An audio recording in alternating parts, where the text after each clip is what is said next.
saddle up, but beware potential spoilers in this review, which will discuss elements of the episode. A running theme through this week's episode is one of regret.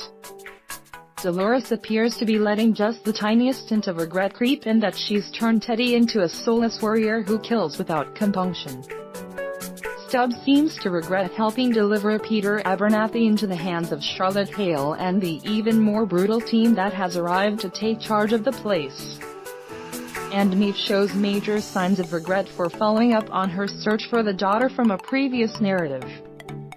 Especially when she learns that she's been replaced with another host in the story. Should have seen that coming. And then things go badly wrong when the Ghost Nation attacks.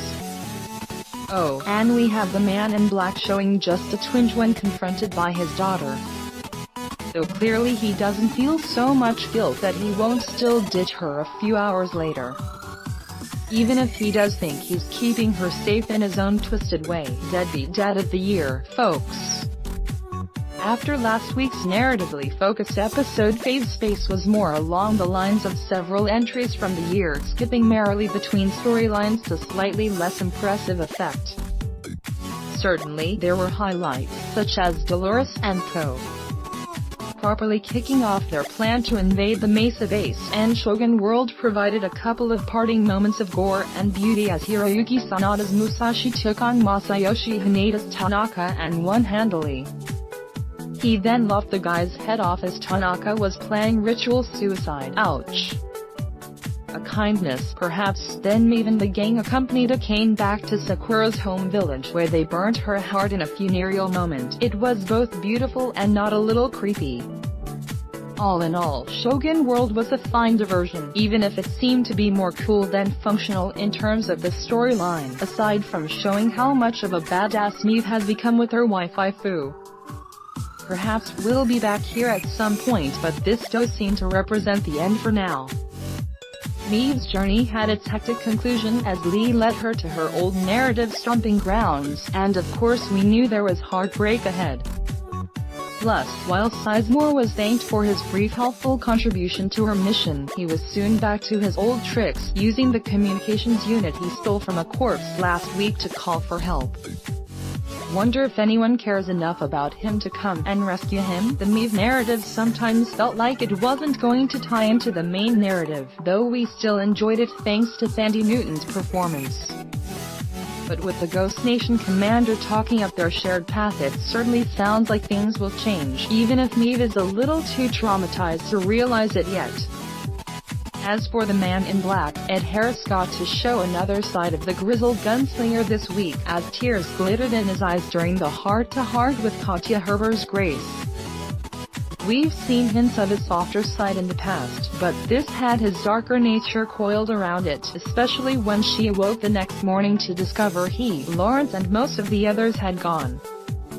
And probably for the best, given how they were attacked by Ghost Nation warriors shortly thereafter. Still, the scene between William and Grace was a fantastic one.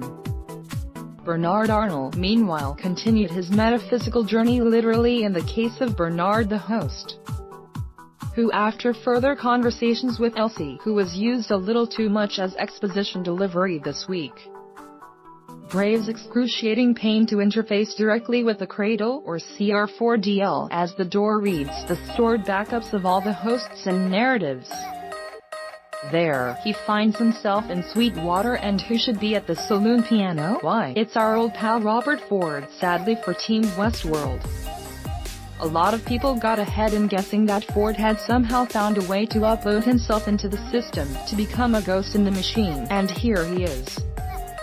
It looked initially as though the show might have faked up some shots of Anthony Hopkins with previous footage and some voiceover, but it looks like we'll certainly be seeing more of virtual Ford.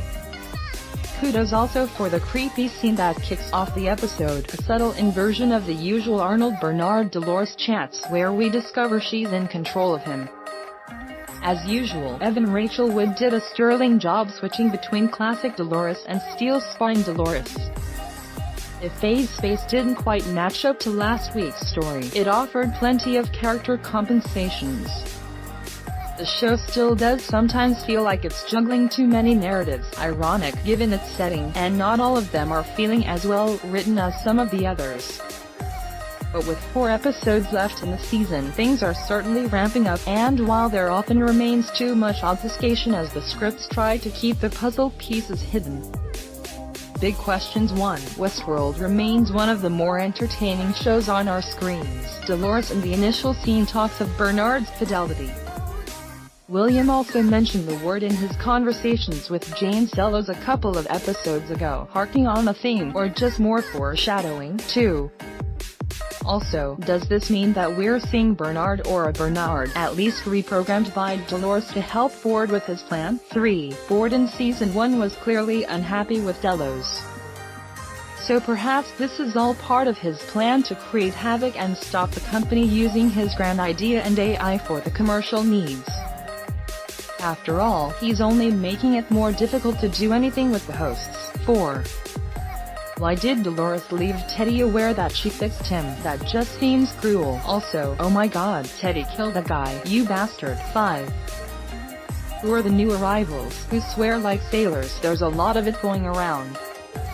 Presumably they are Delos super duper troopers, though you've got to wonder why they weren't deployed at the park to begin with. Read previous episode reviews below.